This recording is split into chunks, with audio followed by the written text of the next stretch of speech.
નમસ્કાર દર્શક મિત્રો, ચૈત્ર માસના શુભ દિવસે આપનું સ્વાગત છે। આજનો પ્રથમ દિવસ અનેક રીતે મહત્વ ધરાવે છે। સૌ પ્રથમ તો આજે ભગવાન શ્રી કૃષ્ણએ ગોલકધામ ખાતે આજે એમની જીવન લીલા સંકેલી હતી। દેહોત્સર્ગ ખાતે ભગવાન શ્રી કૃષ્ણએ જ્યારે મોક્ષ ગતિ પ્રાપ્ત કરી એ ગોલકધામ આજે પ્રભાસ તીર્થ ક્ષેત્રમાં ઉજવાઈ રહ્યો છે। બીજી તરફ ચૈત્રી નવરાત્રિની આજથી શરૂઆત થઈ છે। તો મહારાષ્ટ્રમાં આજે હિન્દી નવું વર્ષ ગુડી પડવાનો પણ પ્રારંભ થયો છે, ઉજવણી થઈ રહી છે।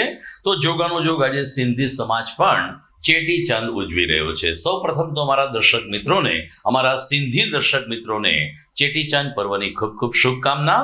જોઈએ આજના મુખ્ય સમાચાર। સોરઠના વાતાવરણમાં અચાનક પલટો, સૂર્યનારાયણ થયા અલિપ્ત।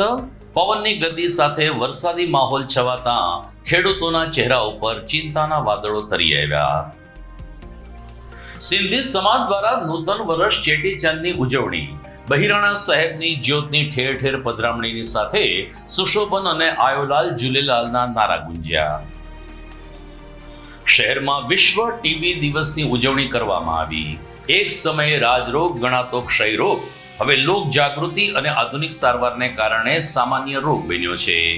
રેલી સાથે લોક સંપર્ક કરતા આરોગ્ય કર્મચારીઓ અને ઉનાળાની કાળઝાળ ગરમી શરૂ થતા સકરબાગ પ્રાણી સંગ્રહાલયમાં પ્રાણી અને પશુ પક્ષીઓને કૃત્રિમ ઠંડક આપવાનો સત્તાધીશોનો પ્રયાસ, પ્રવાસીઓએ પણ આ પગલાને આવકાર્યું। આ તમામ સમાચાર આપણે વિગતવાર જોઈએ તે પહેલા લઈએ એક બ્રેક।